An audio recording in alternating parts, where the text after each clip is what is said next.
ने हे मातृभूमि ये कविता देखी, सीखी, पढ़ी। अब इसका स्वाध्याय भी जरा देखेंगे। इसमें पहला प्रश्न में से है सूचना के अनुसार कृतियाँ करो। मतलब जिस प्रकार सूचना दी है उसी प्रकार हमें कृतियाँ करनी है, कृति पूर्ण करनी है। पहली है मातृभूमि की विशेषता। अब यहाँ मातृभूमि की विशेषता क्या क्या कौन कौन से शब्दों से बताई है वो हमें लिखना है कि मातृभूमि की सेवा कैसे बताई है, क्या क्या कौन कौन से शब्द आए हैं इस कविता में। कुछ याद आता है? देखो, सोचो कौन कौन से वीरों से वो विशेषता बताई है। अभी तो कुछ तो याद आता होगा। कौन से वीर? राम, कृष्ण, है ना। इन्हें जन्म मिला है। ये वीर यहाँ इस धरती पर पैदा हुए, तो ये भी हमारे धरती की, ये मातृभूमि की विशेषता हो गई। फिर समुद्र नित्य इसके चरण धोता है, ये भी विशेषता हो गई। और समुद्र इसे प्रणाम करता है ना। और मातृभूमि का पुण्य नाम, मातृभूमि यह पुण्य नाम है, ये भी उसकी विशेषता हो गई। तो ये चार इसकी विशेषता हो गई। समझ में आया ना। तो यही इसका उत्तर भी लिखना है। तो अगला भी प्रश्न देखते हैं। दूसरी कृति क्या है कि कवि मातृभूमि के प्रति क्या अर्पण करना चाहता है।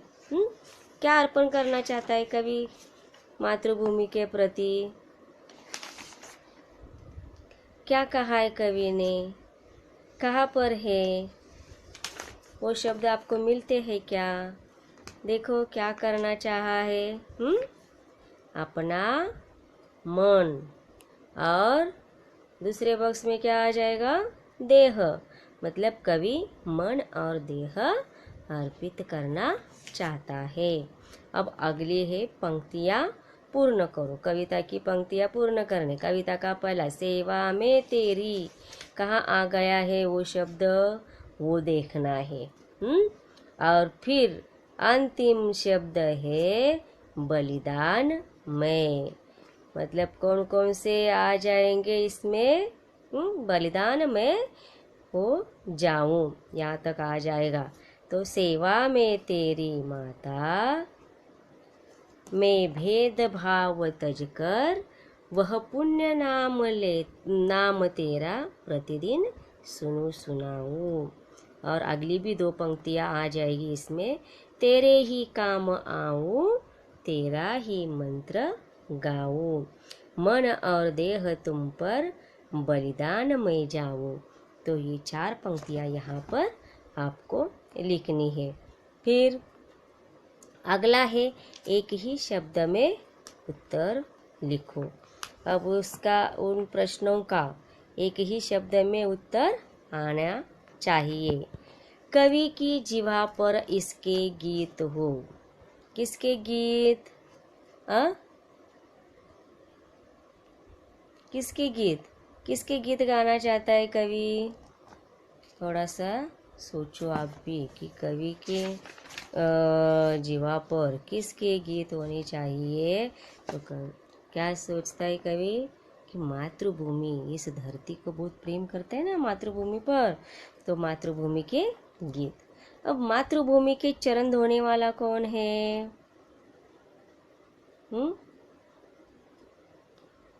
समुद्र, सागर। और मातृभूमि के पुत्र सपूत कौन है? श्री राम कृष्ण। प्रतिदिन सुनने सुनाने योग्य नाम कौन सा है? प्रतिदिन कौन सा नाम सुनना और सुनाना चाहता है कवि? तो मातृभूमि का। अपनी जीवा पर हमेशा वही गुणगान होना चाहिए, ऐसे कहते हैं ना कवि। तो मातृभूमि का नाम। अगला है मातृभूमि के चरणों में इसे नवाना है। क्या नवाना है? तो अपना शीश, शीश नवाना है। हो गए? तो ये भी उत्तर सभी हो गए। अब अगला भी देखो, अगला में क्या है, निम्न विराम चिन्हों के नाम लिख कर उनका वाक्य में प्रयोग करो।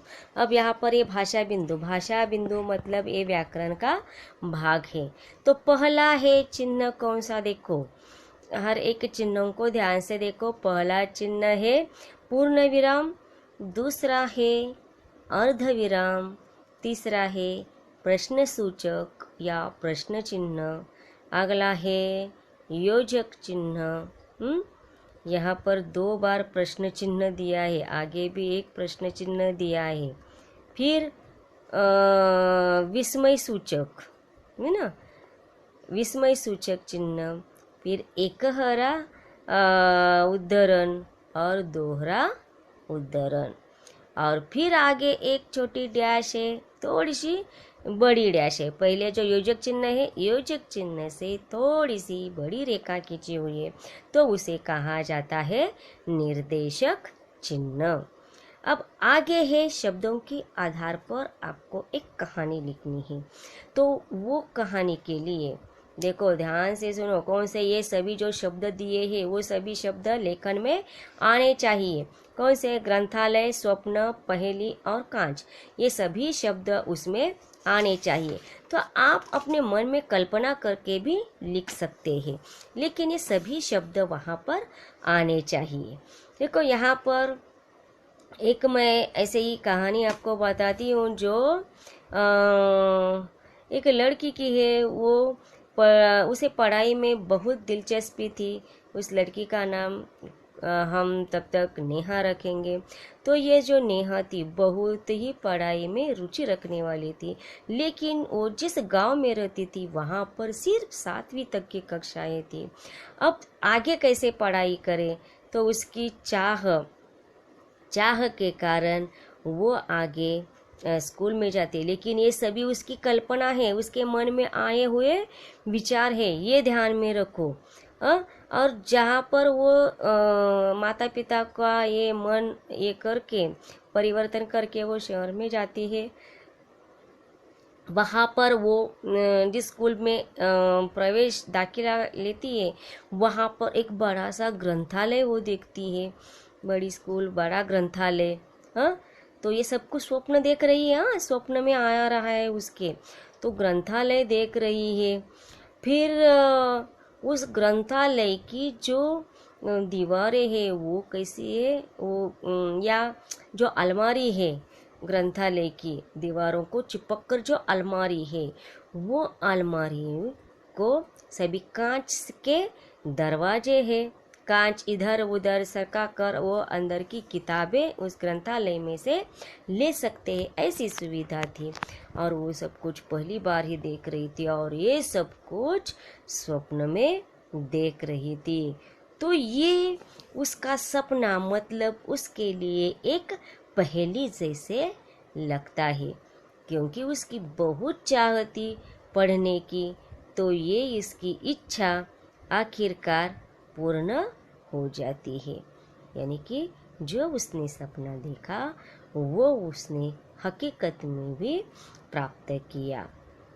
तो ये हो गई कहानी, यानी कि इस प्रकार आपका सभी स्वाध्याय यहाँ पूर्ण हो गया। तो आपको ये स्वाध्याय पूर्ण करना है, हर एक प्रश्न का उत्तर आपको मिला है। तो आशा करती हूँ कि आप ये स्वाध्याय पूर्ण करोगे।